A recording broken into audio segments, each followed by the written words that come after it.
우리가 계속해서 기독교는 답하다라는 제목을 가지고 살펴보고 있는데요. 오늘 좀 다룰 제목은 뭐냐면 죽으면 끝 아닌가요? 가보지 않고 어떻게 믿나요? 이런 이야기에 대해 좀 나눠봤으면 좋겠습니다. 우리가 종종 이런 이야기를 듣습니다. 예수님을 믿으면 죽은 다음에 천국에 간다고 하잖아요. 그걸 어떻게 아나요? 가본 사람이 있나요? 가보지도 않고 어떻게 믿죠? 죽으면 끝이라고 생각해요. 그 다음에 무엇이 기다리는지는 가서 확인해 보아야겠죠. 이런 이야기를 듣습니다. 사실 우리 기독교 신앙은 부활과 영원한 생명을 가리킵니다. 그래서 우리는 죽은 이후에 우리는 부활할 것이고 영원한 생명을 누릴 것이라고 가리키는데 많은 사람들이 그런 이야기를 하죠. 어떻게 아냐고. 죽은 다음에 무엇이 기다리는지 어떻게 아냐고. 실제로 가봐야 되는 거 아니냐고. 이런 이야기를 합니다. 그래서 자기는 아직 못 믿겠다. 라고 이야기합니다. 그렇다면 죽은 다음에 죽은 이후에 무엇이 기다리는지 죽은 이후에 부활과 영원한 생명이 기다리는지 우리는 어떻게 알 수 있을까요? 사실 이거 죽음 다음에에 대해서 궁금해하는 것, 죽음 이후에 무엇이 기다리는지에 대해서 궁금해하는 것은 그래도 굉장히 긍정적이라고 생각을 합니다. 사실 과거에는 저만 해도 이렇게 어렸을 때 뭐 초등학교 때나 중고등부 때 이런 질문들 많이 했던 것 같아요. 죽음 다음에 어떻게 되지? 근데 사실은 요즘은 이런 질문들을 거의 안 합니다. 아이들도 많이 안 하고 어른들도 많이 안 합니다. 왜 그럴까요? 아마 여러 가지 이유가 있겠죠. 그 중에 하나는 아무래도 그런 것 같아요. 우리가 죽음을 많이 못 봐서 그런 것 같아요. 사실 저희 어렸을 적만 해도 친구들이나 동네에서 어린 나이에 목숨을 잃는 경우들이 많았습니다. 아무래도 그때는 의료기술이 발달하지 않았기 때문에 죽는 경우도 많았고 사건 사고도 굉장히 많았던 것 같아요. 그래서 죽음이 그렇게 먼 미래에 있을 일들은 아니었어요. 그런데 요즘은 의료기술도 발달되고 그래서인지 몰라도 사실은 죽음에 대해서 우리가 많이 접하지 못합니다. 그러다 보니까 아무래도 죽음이 가까운 현실로 느껴지지 않는 거죠. 뿐만 아니라 우리가 요즘은 죽음에 대해서 많이 생각하지 않는 이유 중에 하나는 유물론의 영향인 것 같아요. 유물론이나 이런 무신론자들은 주로 주장하는 게 뭐냐면 이 세계가 전부라는 거죠. 이 물질 세계, 우리가 느끼고 알 수 있는, 만질 수 있는 이 물질 세계가 전부라는 거예요. 그리고 죽으면 끝이라는 거예요. 그러다 보니까 이 땅의 현실에 대해서, 현재에 대해서 집중해 살아가라. 이 땅에서 누릴 걸 누리며 살라라는 가르침을 갖죠. 그래서 죽음 이후에 대해 생각하지 못하도록, 죽음 이후는 없다, 혹은 죽음 이후는 가봐야지만 한다, 이렇게 생각하도록 말하는 거죠. 근데 이것은 굉장히 안타까운 일이 아닐까 싶습니다. 정말 이 땅에서 우리가 인간이 살아가죠. 살아가면서 공통적으로 인간이라는 존재가 경험하는 경험이 있어요. 두 가지인데 그건 뭐냐면 첫 번째는 태어남이고 두 번째는 죽음이에요. 죽음을 피할 수 있는 인간은 없습니다. 여러분 알렉산더 대왕을 아실 거예요. 알렉산더 대왕이 그리스를 지배할 때 정말 그리스의 최정성기를 유지를 했죠. 그래서 그리스부터 시작해서 인도까지 엄청난 지역을 다스렸어요. 근데 알렉산더 대왕이 한 번 말 타고 가다가 말에서 떨어진 적이 있어요. 그래서 땅바닥에 누웠다가 이렇게 일어났어요. 일어난 다음에 엉엉 울었다는 일화가 전해집니다. 그래서 왜 울었는가라고 물어보니까 그 사람이 그런 얘기를 했대요. 내가 그렇게 많은 땅을 차지하면 뭐하냐. 결국에 내가 딱 쓰러졌는데 그 생각이 들었대요. 죽어서 묻힐 땅은 이 정도인데 내게 어쩜 필요한 땅은 그 정도 땅. 내가 누워있는 이 정도 땅이면 충분한데 내가 그렇게 많은 땅을 소유하면 뭐하냐. 그만큼 죽음이란 문제 앞에서는 정말 얼마나 내가 나약한 존재인지를 느낀 거죠. 최근에 제가 박진영 씨라는 분이 인터뷰를 한 걸 봤어요. 이 박진영 씨가 되게 영적인 세계에 대한 추구를 굉장히 많이 하는데 유재석이라는 사람과 얘기를 하면서 그런 얘기를 하더라고요. 어쩌면 나는 왜 이런 쪽에 관심을 많이 갖냐 그랬더니 인간은 누구나 죽는 거 아니냐고. 그럼 죽음 이후에 우리가 무엇이 기다리는지 알아야 되는 거 아니냐고. 유재석 씨도 마찬가지인데 그냥 답을 미뤄놓은 거라고 이야기하더라고요. 재석이 같은 경우에도 답을 미뤄놓은 거지 그 답은 우리가 반드시 답해야 되는 문제라고. 맞죠? 정말 죽음 이후에 무엇이 기다리는지 알아야 되잖아요. 그것 없이 어떻게 살아갑니까? 언젠가 우린 죽게 되는데. 정말 죽음 이후에 정말 기독교가 말한 것처럼 천국과 지옥이 우리를 기다린다면 어떻게 할 거예요? 그렇다면 죽음 이후에 무엇이 기다리는지 우리는 어떻게 할 수 있을까요? 성경 말씀 한번 봤으면 좋겠는데요. 우리 고린도전서 15장 20절 말씀 한번 같이 읽어봤으면 좋겠어요. 같이 읽겠습니다. 그러나 이제 그리스도께서 죽은 자 가운데서 다시 살아나사 잠자는 자들의 첫 열매가 되셨도다. 여기 첫 열매라는 표현이 있어요. 이 첫 열매라는 표현은 어떤 표현이냐면 여기 첫 열매라는 표현이 있는데 이 첫 열매라는 표현은 어떤 표현이냐면 예를 들면 그런 거죠. 사과나무가 있습니다. 사과나무가 있으면 이 나무가 사과가 열리는지 그리고 이 나무에 사과가 언제 열리는지 어떻게 알 수 있을까요? 그것은 첫 열매를 보면 알죠. 어떤 나무가 있습니다. 그러면 나무에서 뭐가 열려요? 처음 열매가 딱 열리죠. 그걸 딱 먹어보면 이거 사과네? 그럼 뭘 구분해요? 아, 이 나무는 사과나무이고 이후에 뭐예요? 계속해서 사과가 열릴 것을 우리는 확신하죠. 그런 의미의 첫 열매예요. 다른 말로 표현하면 뭐냐면 예수님께서 뭘 했어요? 죽으셨다 다시 살아나셨어요. 부활하셨어요. 이건 첫 열매란 거죠. 다르게 표현하면 예수님께서 부활하신 것처럼 우리 모두도 뭘 할 거라고 말하는 거예요? 부활할 거다라고 말하는 거예요. 우리가 천국에 가서 죽은 다음에 어떻게 될지 어떻게 합니까? 했을 때 예수님께서 죽으셨다 부활하신 것처럼 우리도 부활할 거라고 성경은 가르치는 거죠. 그러면 첫 번째 전제만 맞으면 돼요. 어떤 전제만 맞으면 돼요? 예수님이 부활하셨다는 게 사실이란 그것만 맞으면 돼요. 만약에 예수님께서 정말 죽으셨다 부활하셨다면 우리도 동일하게 뭐예요? 죽으셨다가 부활할 것을 확신할 수 있는 거예요. 마치 사과나무의 첫 열매를 먹었더니 사과이면 그 다음에 사과가 열릴 것을 확신하는 거죠. 예수님께서 부활을 하셨다는 게 사실이라면 우리도 부활할 게 사실이라는 거예요. 성경은 뭐라고 이야기하냐면 우리가 믿지 못하잖아요. 죽음 위에 뭘 기다리는지 우리가 모르잖아요. 그거에 대해서 어떻게 설명하냐면 예수님을 보라고 이야기하는 거예요. 예수님께서 부활하신 것처럼 너희도 부활할 거라는 거죠. 그래서 예수님께서 부활하셨다는 게 사실이면 우리도 부활할 거라는 것을 사실로 뭘 할 수 있어요? 받아들일 수 있는 거예요. 그렇다면 예수님께서 부활하셨다는 사실을 어떻게 알 수 있을까요? 무엇보다 첫 번째로 예수님께서 우리가 부활하셨다가 알 수 있는 건 뭐냐면 장사 지낸 무덤이 비어 있었다는 거예요. 그 당시 예수님은 십자가 처형을 당했습니다. 십자가 처형을 당한 사람들은 대부분 시체가 버려졌어요. 그래서 길가에 버려지고 왜냐하면 십자가 처형은 나라에서 큰 죄를 지은 사람에게만 내려지는 것이었기 때문에 그 시체를 수습하지 못하게 합니다. 길가에 버려져서 썩어져 버려요. 그런데 예수님은 특이하게 아림마대 요셉이라는 사람이 요청을 해요. 예수 그리스도가 죽자 저 사람을 내가 장사 지내게 해달라고.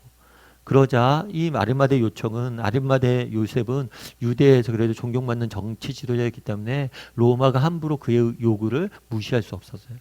그래서 예수님을 어떻게 했냐면 무덤에 장사 지냈어요. 그런데 그 당시엔 뭐였냐면 이 무덤이 동굴이에요. 동굴. 커다란 동굴이 있으면 이 안에다가 사람의 시체를 둡니다. 그리고 시체를 둔 다음에 뭘 하냐면 거기서 시체가 다 썩은 다음에 나중에 시체가 가루가 되면 그걸 다시 모아서 다시 한번 장사가 지내죠. 그래서 일단은 동굴에 다 시체를 넣어둡니다. 동굴이란 건 막혀 있는 거죠. 동굴에다가 시체를 넣어둬요. 그런데 문제는 뭐냐면 이 시체를 동굴에 넣어두고 앞에 뭘로 막았냐면 돌로 막았어요. 앞에 돌로 막고 뭘 했냐면 로마 군인이 그 앞에서 지키고 있었어요. 그렇다면 로마 군인이 왜 지키고 있었을까요? 그것은 예수님께서 뭐라고 말씀하셨냐면 내가 죽은 다음에 3일 만에 부활할 것이다 이야기를 했어요. 이 이야기를 다 알고 있었어요. 그 당시에.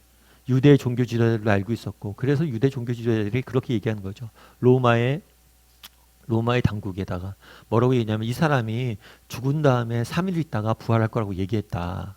그래서 이 사람이 혹시라도 시신이 없어지면 큰일 난다. 그러니까 지켜달라. 그래서 로마 군인이 지킨 거예요. 사실 예수님의 부활은 그냥 우연히 일어난 게 아닙니다. 예수님이 이전에 하나님께서 예언을 했어요. 말씀으로 예언을 했어요. 그리고 그것들을 이룬 거예요. 이게 왜 중요하냐면 말씀의 성취라는 거예요. 약속대로 이루어진 거라는 거예요. 지금도 우리에게 뭘 약속하고 계신 거예요? 우리도 예수님처럼 부활할 거라고 약속하셨잖아요. 이 약속대로 이루어졌다는 사실을 강조하기 위해서 이 약속을 하신 거예요. 그래서 많은 사람들이 로마 군인들이 지키고 있었습니다. 그 당시 로마 군인의 위용은 대단했어요. 사실 그 당시 로마 군인은 최정예 부대였고 로마 군인을 감당할 수 있는 부대는 없었습니다. 그리고 로마 군인들은 충성도가 되게 높았어요. 여러분 가끔 요즘은 그런 영화 안 보는데 전 어렸을 때 폼페이 최후의 나라를 이라는 이런 영화를 본 적이 있는 것 같아요. 이 폼페이는 뭐냐면 화산 폭발로 인해서 갑자기 그 근처에 있는 화산이 폭발함으로 해서 온 도시가 용암으로 뒤집어 써서 도시가 멸망하는 그런 사건이 하나 있었어요. 그런데 나중에 이 폼페이 도시를 나중에 이렇게 고고학자들이 발굴을 하면서 재밌는 사실 하나 발견했어요. 그건 뭐냐면 발굴하다 보니까 로마 군인들의 시신이 발견되고 로마 군인들의 이렇게 갑자기 용암이 덮쳤으니까 그대로 굳은 거예요. 그런데 그 모습을 보면 자기가 서 있던 곳을 지키고 있었다는 것까지. 로마 군인들, 자기의 담당군이. 그만큼 충성스러웠다고 이런 이야기들을 합니다. 마찬가지겠죠. 그날에 로마 군인이 지키고 있었어요. 얼마나 충성되게 지키고 있었습니까? 그런데 문제는 뭐냐면 로마 군인이 이렇게 지키고 있었는데도 뭐예요? 시체가 사라졌다는 거예요. 예를 들어서 그런 거예요. 당시 예수님의 죄목은 뭐였냐면 유대 반란죄예요. 그러니까 유대인들의 반란을 주동했다는 거죠. 그럼 다르게 생각하면 그런 거겠죠. 로마 입장에서는 이 예수란 사람이 유대를 반란시켜서 반란을 일으켰어요. 반란을 일으켰는데 이 사람이 그래서 내가 죽였어요. 근데 이 사람이 부활해봐요. 이 파장이 얼마나 크겠습니까? 사람이 이 사람 중심으로 얼마나 모여서 로마를 힘들게 하겠어요. 그런 의미에서 로마 입장에서는 이 사람이 다시 살아나면 안 돼요. 그렇기 때문에 로마가 시신을 지킨 거고 그리고 로마의 시신을 못 훔쳐가게 지켰던 거죠. 그런데 문제는 뭐냐면 며칠 이후에 예수님이 부활했다는 소식이 퍼지기 시작한 거예요. 만약에 예수님이 부활했다는 소식이 퍼질 때 로마 입장에서 뭐예요? 그냥 예수님의 시신을 보여주면 돼요. 야, 예수님의 시신이 여기 있는데 니네가 무슨 죽였다고 이야기하냐 라고 보여주면 되는데 문제는 시신이 사라진 거예요. 그럼 이 시신이 어떻게 사라졌냐는 거예요. 로마 군인이 지키고 있는데. 그래서 많은 사람들이 그런 이야기를 합니다. 이걸 시신을 훔쳐갔다. 그런데 시신을 훔쳐갈 수 없어요. 앞서 얘기했던 것처럼 로마 군이 철저히 지키고 있었을 뿐만 아니라 훔쳐갈 사람이 없어요. 많은 사람들이 그런 이야기합니다. 제자들이 예수님의 시체를 훔쳐갔다. 그런데 그거는 착각이에요. 왜냐하면 제자들은 그럴 만한 용기도 없고 힘도 없어요. 예수님이 십자가에 달리셨던 날 어떻게 됐습니까? 예수님의 제자들은 다 예수님을 부인하고 도망갔어요. 한 명도 예수님과 함께 죽은 사람이 없어요. 붙잡힌 사람이 없어요. 어떻게 그럴 수가 있어요? 한 종교의 지도자잖아요. 그럼 최소한 그 사람이 잡힐 때 한두 명이라도 옆에서 같이 잡혀야죠. 그런데 한두 명도 잡히지 않아요. 오직 예수님 혼자 잡혀서 혼자 죽습니다. 그랬던 사람들이 예수님의 시체를 훔칠 수 있을까요? 아니요. 그거는 불가능해요. 그들은 그렇게 신념이 있는 사람들이 아니었습니다.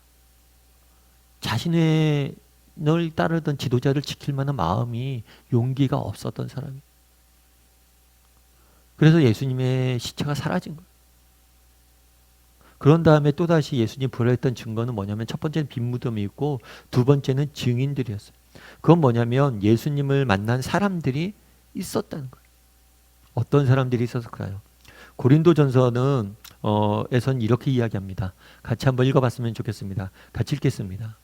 내가 받은 것을 먼저 너희에게 전하였노니 이는 성경대로 그리스도께서 우리 죄를 위하여 죽으시고 장사 지낸 바 되셨다가 성경대로 사흘 만에 다시 살아나사 게바에게 보이시고 후에 12 제자에게와 그 후에 500여 형제에게 일시에 보이셨나니 그 중에 지금까지 대다수는 살아있고 어떤 사람은 잠들었으며 그 후에 야고보에게 보이셨으며 그 후에 모든 사도에게와 맨 나중에 만삭되지 못하여 난 자 같은 내게도 보이셨느니라.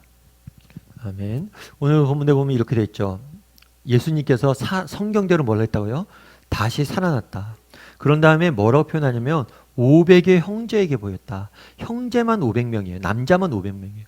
다르게 얘기하면 여자와 아이들까지 하면 수천 명이 됩니다. 예수님이 부활하신 걸 어떻게 할 수 있냐? 수천 명이 뭐가 있는 거예요? 증인이 있는 거예요. 증인이 있어요. 여러분 어떤 사건이 발생을 하잖아요.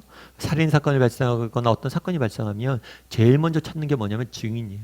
목격자가 있냐는 거예요. 그리고 증거가 있냐는 거예요. 특별히 증인 같은 경우에도 한 명일 증인의 수는 많으면 좋겠죠. 왜냐하면 한 명이면 거짓말을 만들어낼 수 있잖아요. 그런데 증인의 수가 많으면 거짓말을 만들어낼 수 없어요. 예를 들어서 100명, 200명이 봤다, 500명이 봤다. 그거는 실제로 일어난 걸 본 거예요. 그런데 이 증인들의 특징이 있으면 증인들이 예수님을 만났다는 증인이 있어요. 그런데 이 증인들은 일단 기본적으로 숫자가 너무 많아요. 그리고 또 한면 특징이 또 뭐가 있냐면 이 증인이 뭐예요? 대다수는 뭐 했다고요? 살아있다라고 이야기했어요. 대다수는 살아있다라고. 대다수는 살아있어요. 이거는 기독교 신앙에, 이거는 신앙과 우리 신앙과 성경의 중요한 특징이에요. 예를 들어서 대부분의 전설이나 신화, 많은 사람들이 그런 얘기가 있거든요. 예수님이 살아났다는 것은 기독교인들이 꾸며낸 이야기다 이렇게 이야기를 해요. 그런데 어떤 이야기를 꾸며내기 위해서는 필요한 게 있어요. 뭐냐면 최초 사건이 발생한 다음에 많은 시간이 지나서 이야기가 꾸며집니다. 그래서 대부분의 꾸며진 이야기는 어떻게 되냐면 롱롱 타임 오고 아주 오래전에 혹은 먼 옛날 혹은 너희의 아버지 때 할아버지 때 경험하지 못한 내가 직접 만나지 못한 시대의 이야기를 해요. 그런데 오늘 본문에 보면 뭐라고 해요? 수천 명의 증인이 있는데 이분이 대다수 살아있다는 거예요. 다르게 말하면 물어보라는 거예요. 정말 궁금하면 물어보라는 거예요. 그분들이 확증해 줄 거라는 거예요. 이건 굉장히 중요한 우리가 성경이나 예수님의 어떤 부활이나 이런 것들의 이 말씀이 사실이라는 굉장히 중요한 증거예요. 예를 들면 그런 것들이 있어요. 여러분 저는 뭐 사실은 뭐 법원이나 사실 경찰서나 우리가 자주 갈 수 있는 상황들이 아니잖아요. 그런데 그리고 자주 가면 안 되잖아요. 그런데 제가 이제 가끔 검사를 지냈던 분들과 교제 나누다 보면 그런 이야기를 하더라고요. 검사들이 법인을 취조할 때 어떻게 하냐고 그러냐면 똑같은 이야기를 반복적으로 묻는데요. 똑같은 이야기를 시간 간격을 두고 반복적으로 묻는데요. 그럼 왜 똑같은 이야기를 똑같은 이야기를 시간의 간격을 두고 반복적으로 물을까요? 예를 들면 그런 거죠. 그날 누구 만났다고 그랬죠? 만나서 어떤 대화를 했습니까? 그때 어떤 상황이었어요? 누구 있었어요? 그리고 주변에 어떤 일들이 있었어요? 이걸 계속해서 묻는 거예요. 그 다음에 또 묻는 거죠. 아까 뭐라고 하셨죠? 누구 만났다고 그랬죠? 그때 상황이 어떻다고 그랬죠? 그 만난 장소는 어땠어요? 똑같은 걸 묻는 거예요. 그럼 뭐냐면 거짓말은요. 조금씩 차이가 난다는 거예요. 그래서 아까는 그렇게 얘기했는데 이번에 다르게 이야기하세요. 그러니까 거짓말은요. 내가 만들어내도 뭐예요? 맞추는 게 아구가 맞춰지지가 않아요. 이 거짓말은 내가 만들어내도 자꾸만 묻다 보면 달라져요. 사실 이게 전설이나 신화의 특징이기도 합니다. 전설이나 신화는 시간이 지남에 따라서 이야기가 부풀어져요. 달라져요. 그리고 버전이 여러 가지예요. 그런데 예수님을 만났던 이야기, 예수님이 다시 살아났다는 이 이야기는 결코 달라지지 않아요. 뿐만 아니라 수백 명이잖아요. 그럼 수백 명을 모아서 물으면 돼요. 야, 너 어떻게 됐어? 물어보면 다 똑같은 이야기를 하는 거예요. 입을 맞추는 게 불가능해요. 내 개인이 만들어낸 거짓말도 스스로 못 지킵니다. 그런데 수백 명이 만들어낸 거짓말을 어떻게 막겠어요? 차이가 있어야 되는데 차이가 없다는 거예요. 그리고 또 한 가지 중요한 사실은 뭐냐면 이 사람들이 대부분 뭐라는 거예요? 어떤 사실의 왜곡, 역사의 왜곡은 주로 누구에 의해서 이루어지냐면 힘이 있는 사람들에 의해서 이루어져요. 그런데 정말 이 사람들 힘이 없어요. 능력이 없어요. 역사는 우리가 그런 얘기 하잖아요. 승자의 기록이라고. 그런데 그 당시 예수님은 어떤 사람들이었어요? 예수님을 따르던 사람들 어떤 사람들이었어요? 이스라엘 백성들이었죠. 그 중에서도 그 당시에 유대는 이스라엘 로마의 지배를 받고 있던 피지배 국가입니다. 그런데 이 사람들이 역사적 사실을 위조할 수 있을까요? 게다가 예수님을 따르던 사람들은 이 피지배 국가에서도 하루층이었어요. 주류 메인이 아니었어요. 정말 못 배운 무식한 어부들이었어요. 그런데 이 사람들 어떻게 이야기를 조작해내고 꾸며낼 수 있습니까? 그건 꾸며낼 수 없다는 거예요. 힘이 없다는 거예요. 뿐만 아니라 여기 보면 재밌는 표현이 있어요. 맨 나중에 만삭되지 못하여 난 자와 같은 내게. 이 맨 나중에 만삭되지 못하여 난 자 같은 나다. 그러니까 만삭되지 못했다는 건 뭐예요? 그러니까 아이가 태어나려면 10달을 다 채우고 태어나야 되는데 그러지 못했다는 거예요. 그만큼 부족하다는 거예요. 왜 자기를 이렇게 부족한 사람을 표현했을까요? 그 이유는 뭐냐면 이 책을 쓴 사람이 바울인데 바울은 언제 예수님 만나면 예수님 믿는 사람들을 죽이러 갈 때 예수를 믿는다고 하는 사람들, 예수의 부활을 전하는 사람들을 이 사람은 죽였어요. 그리고 또 더 많은 사람들 죽이기 위해서 가고 있었어요. 그런데 불구하고 뭐예요? 예수님을 만나서 믿게 된 거예요. 다르게 표현하면 사람들이 조작을 했다고 그러는데 이 예수님의 부활한 모습들을 본 사람들은 원래 예수님을 믿는 사람들 뿐만이 있었던 게 아니에요. 이 중엔 뭐예요? 예수님을 안 믿던 사람들, 예수님을 싫어했던 사람들, 심지어 예수님 믿는 사람들 죽였던 사람들도 부활하신 예수님을 만났다는 거예요. 그래서 사실은 예수님의 제자들이 기독교인들이 조작했다고 그러는데 조작한 게 아니에요. 왜요? 기독교인들이 아닌 사람들이 만났으니까 예수님을. 이 500명의 증인에는 기독교를 예수님을 안 믿는 사람들이 있다는 거예요. 그래서 성경의 가장 중요한 예수님 부활하셨다는 사실을 어떻게 알 수 있습니까? 라고 말하죠. 그것은 첫 번째로는 무덤 비어 있었어요. 뿐만 아니라 수많은 예수님을 만난 사람들을 우리가 뭐예요? 보았기 때문이에요. 만났기 때문에 이들의 증언이 있기 때문입니다. 여러분 찰스 콜슨이라는 분이 계세요. 이분은 미국에 미국 백악관에서 대통령 법률 자문을 지냈던 사람이에요. 사실 대통령 법률 자문을 구할 정도의 사람이었으면, 변호사였으면 대통령을 변호하는 거잖아요. 한 나라의 제일 높은 사람이 누구예요? 대통령이에요. 그 사람을 변호하는 변호사 정도면 얼마나 똑똑한 사람이겠어요? 얼마나 능력 있는 사람이겠어요? 근데 이 사람이 뭘 했냐면 닉슨 대통령 때 그때 법률 보좌관이었거든요. 근데 닉슨 대통령을 변호를 하는데 이 닉슨 대통령을 변호를 맡았고 법률 자문을 맡았었는데 이 닉슨 대통령이 어떤 일이 있었냐면 재임을 하죠. 대통령이었어요. 근데 미국은 재선이 있잖아요. 다시 한번 대통령 선거에 나간 거예요. 근데 상대방 민주당에 있는 대통령 후보 캠프를 도청을 한 거예요. 이 도청한 사건이 뭘 한 거예요? 발각이 된 거예요. 신문에 났죠. 공화당이 민주당을 도청을 했다. 그런데 이것들 극구 부인을 했어요. 그러다 나중에 이것을 부인했던 게 드러나서 거짓말했다는 사실이 드러나서 대통령직에서 내려오게 됩니다. 그만큼 큰 사건이었어요. 그런데 이 도청 사건이 들통났을 때 이 척콜슨이 뭘 했냐면 이것들 거짓말로 꾸몄어요. 도청하지 않았다고. 그런데 결국에 들통이 나서 감옥에 가게 됐어요. 그래서 감옥에 가서 이 사람이 예수님을 믿었거든요. 그런 다음에 이 사람이 쓴 책에서 하나님을 사랑한다는 이라는 책에서 쓴 책에서 뭐라고 얘기했냐면 이렇게 썼어요. 워터게이트 사건이 터졌을 때 대통령 주변에 몇 사람이 모여 그 사건을 은폐하기로 하고 서로의 말을 맞추었습니다. 그들은 모두 엘리트들이자 법에 관한 전문가들이었습니다. 그래서 누가 추궁을 하더라도 서로 맞춘 말을 완벽하게 지킬 수 있다고 믿었습니다. 뭐라고 한 거예요? 딱 처음에 도청 사건이 터졌을 때 맞춘 거죠. 정말 법률 자문가 똑똑한 사람들 완전히 모든 걸 철저히 치밀하게 법률에서 얼마나 잘 아니까 그리고 자기들도 경험이 있으니까 다 알겠죠. 이걸 물을 거다, 이걸 물을 거다, 이걸 물을 거다, 이렇게 답하자, 이렇게 답하자. 그리고 얼마나 똑똑합니까? 법전을 다 외웠던 사람들이요. 그 잠깐의 일을 못 외우겠습니까? 다 외웠어요.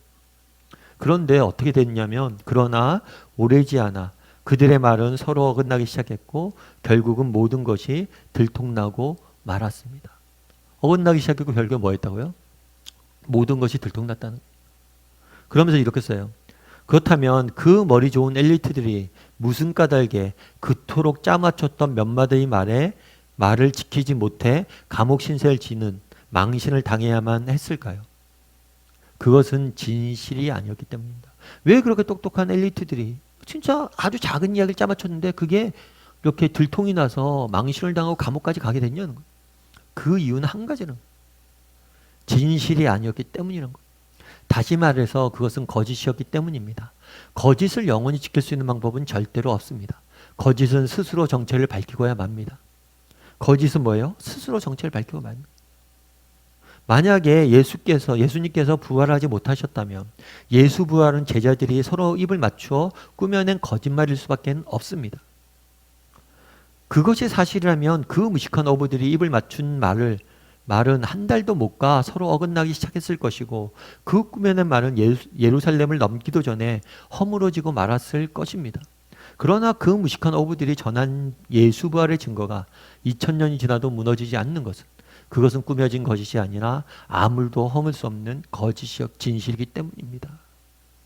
어떻게 그 무식한 어부가 그 수많은 사람들이 거짓말을 만들어낼 수 있냐는 거예요. 자기가 해봤다는 거예요. 정말 미국이라는 가장 좋은 나라, 가장 강대국에서 가장 똑똑한 사람들이 만들어서 정말 사소한 거짓말을 만들어냈는데 그것도 우리는 못 지켰다는 거예요. 왜요? 그것은 거짓이기 때문에. 그래서 이 부활, 어부들이 전한 소식이, 예수 부활의 소식이 2000년이 지나도 정말 지금까지 이렇게 전해지는 이유는 뭐냐는 거예요. 그것은 아무도 허물 수 없는 진실이기 때문이라는 거예요. 예수님께서 부활을 하셨습니다. 우리는 어떻게 알 수 있을까요? 첫 번째는 뭐냐면 무덤 비어 있었기 때문이에요. 두 번째는 뭐예요? 증인들이 있었기 때문이에요. 수많은 증인들이 살아 있었기 때문이에요. 그리고 그 증인 가운데 뭐예요? 예수님을 믿지 않았던 사람들도 있었다는 거예요. 그들도 부활을 하신 예수님 만나고 증인이 되었다는 거예요. 그리고 세 번째로 예수님의 부활을 증거하는 세 번째 증거는 뭐냐면 제자들의 변화였어요. 예수님이 십자가에 달리실 때 앞서 얘기했던 것처럼 제자들은 다 도망갔어요. 예수님이 십자가에 달리실 때 한 명도 예수님과 함께 붙잡힌 사람이 없어요. 다 도망갔어요. 그만큼 이들은 뭐예요? 겁쟁이였던 거죠.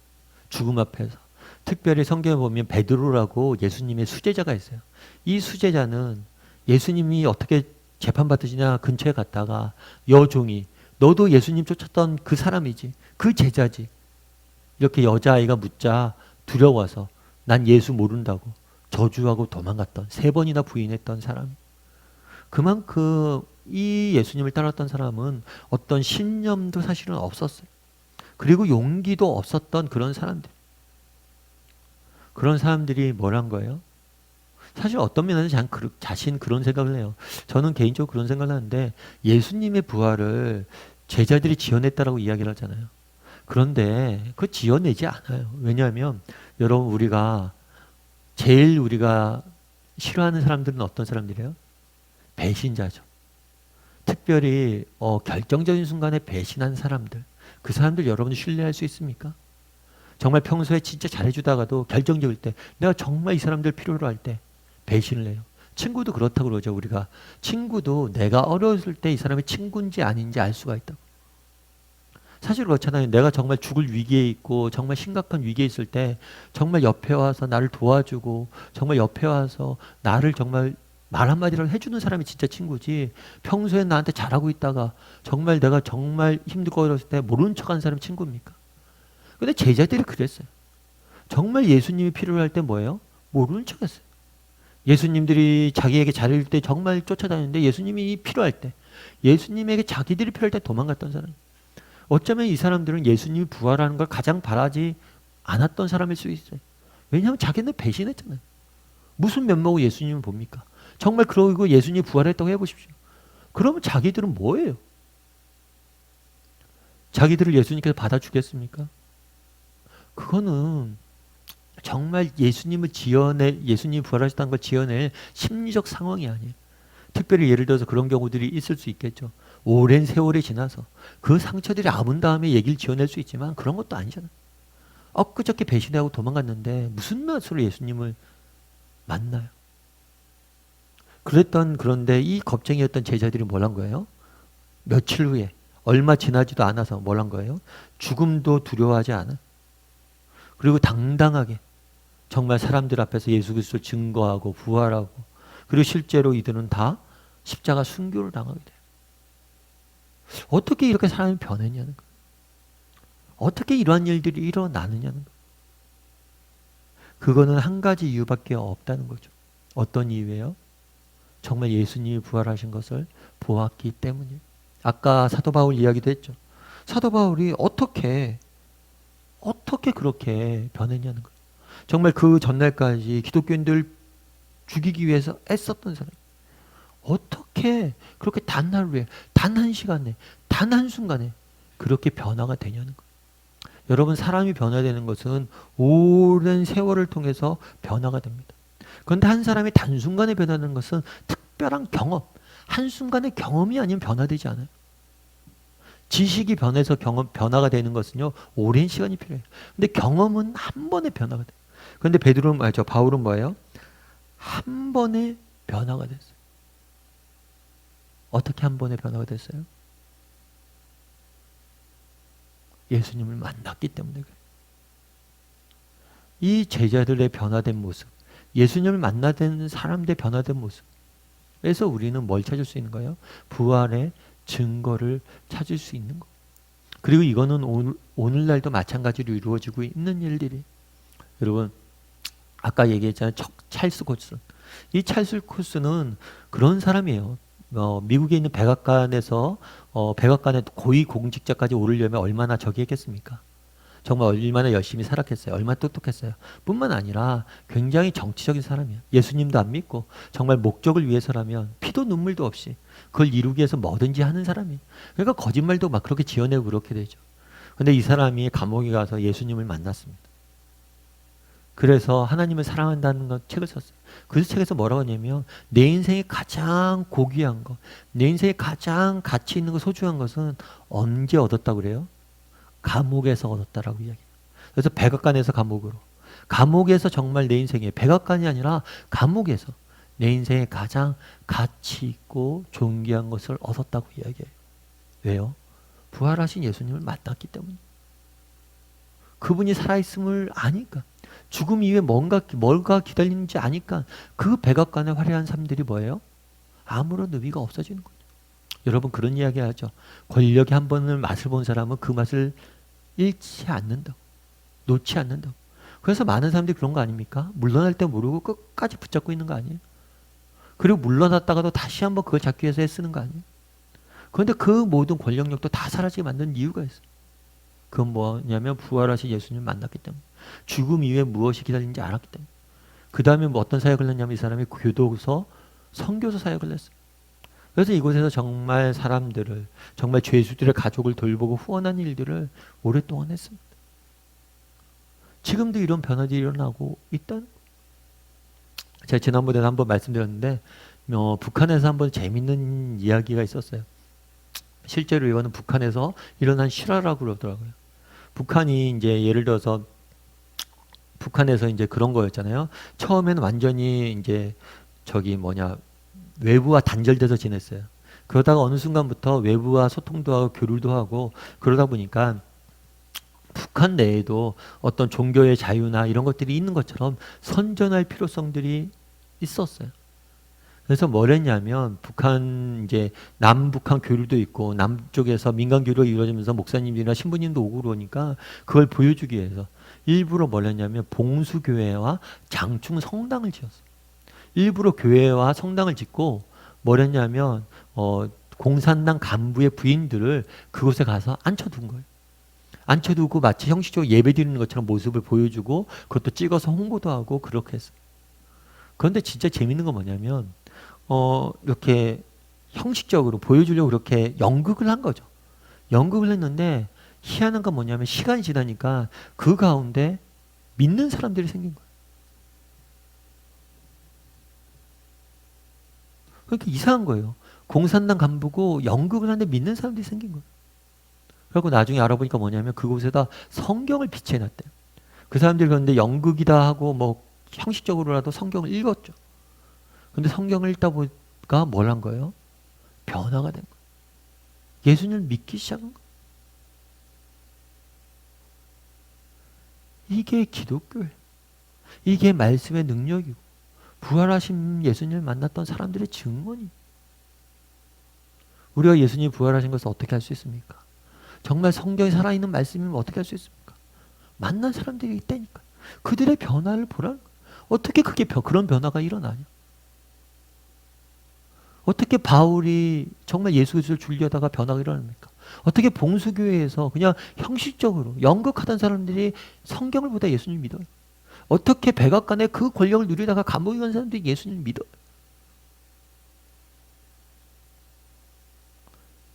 정말 그날에 우리는 어떻게 부활하신 예수님을 만날 수 알 수 있습니까? 정말 예수님을 만났던 사람들 사이에서 일어나는 뭐예요? 변화로 인해서 우리는 예수님이 살아있음을 알게 되는 거. 우리도 마찬가지겠죠, 그러면요. 우리 중에는 정말 예수님 오래 믿은 사람들이 있습니다. 그렇다면 우리도 이런 변화를 맛봤습니까? 여러분 정말 이런 변화를 맛봤어요. 우리는 세상과 다른 사람들이잖아. 정말 뭘 경험한 사람들이에요? 죽음 위에 무엇이 기다리는지를 맛본 사람이죠. 그럼 우리에게도 이런 변화가 있습니까? 초대교회 기록에 보면 그런 게 있어요. 초대교회 기록에 보면 예수님께서 죽으셨다 부활하셨다 이 사실을 전하니까 얼마나 로마가 꼴보기 싫겠어요. 그래서 이 기독교인들은 엄청 핍박을 합니다. 특별히 그 당시에 다신사회였어요. 그래서 어느 신을 믿는지 상관이 없었어요. 그런데 이 기독교인들은 로마의 황제를 신으로 인정하지 않아요. 주라고 부르지 않아요. 오직 예수님만 주인이에요. 그래서 사자굴에 집어넣고 정말 화형을 시키고 엄청 핍박을 합니다. 그런데 초대교회 기록에 보면, 그러니까 로마인들이 쓴 기록이에요.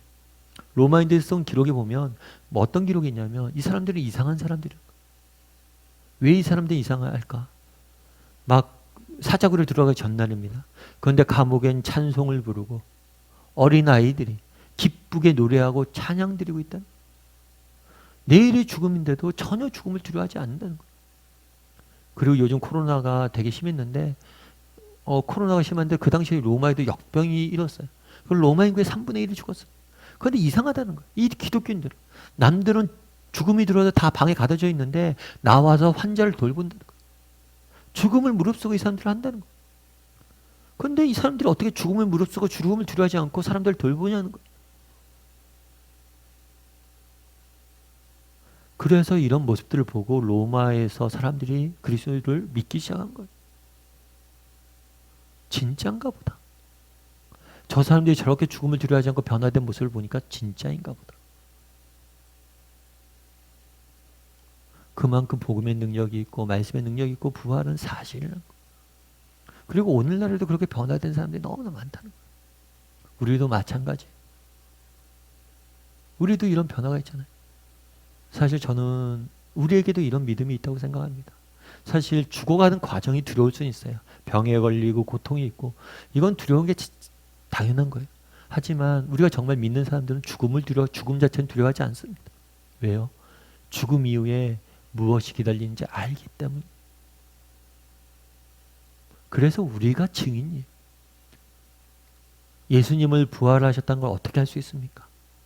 우리를 보고 아는 거예요. 죽음을 두려워하지 않는 우리의 모습을 보고 정말 이 땅의 삶이 전부가 아니라 정말 척헐순이 백악관이 아니라 감옥에서 더 귀한 것을 발견했다고 고백했던 것처럼 이 땅의 것들이 전부가 아님을 알기에 이 땅의 것들에 소망을 두지 않고 진정한 영원한 것들을 추구하고 살아가는 것. 그런 모습에서 우리는 정말 부활의 증거이고 우리의 믿음이 증거되는 것. 말씀을 맺을까 합니다. 정말 어떻게 예수님이 살아계심을 알 수 있습니까? 우리가 죽은 다음에 어떻게 될지 어떻게 할 수 있습니까? 사실 코로나로 인해서 우리는 다시 한번 죽음 앞에 섭니다. 안타까운 것은 이렇게 코로나가 창궐했음에도 불구하고 사람들이 죽음에 대해서 깊이 생각하지 않는다는 거예요. 그런데 정말 지금은 죽음을 가리킬 때, 죽음 이후에 대해 생각해 볼 때, 그럼 죽음 이후에 무엇이 우리를 기다리고 있습니까? 죽음 이후에 우리에겐 부활과 영원한 생명이 기다리고 있습니다. 어떻게 알 수 있어요? 예수님이 부활하셨기 때문이에요. 그 부활하신 것처럼 우리도 부활할 걸 약속했기 때문이에요. 그럼 예수님이 부활하신 것이 사실이라면 우리가 부활할 것도 사실인 거예요. 그러면 예수님이 부활하신 걸 어떻게 알 수 있습니까? 죽은 이후에 무덤이 비어 있었습니다. 그리고 수많은 사람들의 증인이 있었습니다. 그리고 그 사람들 삶 가운데 엄청난 변화가 있었습니다. 심지어 예수님을 대적하던 사람들마저 부활하신 예수님을 만나고 변화되었습니다. 그것이 증거예요. 정말 우리도 정말 이 부활과 영원한 생명에 대한 소망과 확신을 가지고 또 우리의 삶을 살아가고 또 세상에 그 부활하신 주님을 증거할 수 있는 저와 여러분이 되기를 주님의 이름으로 소원합니다.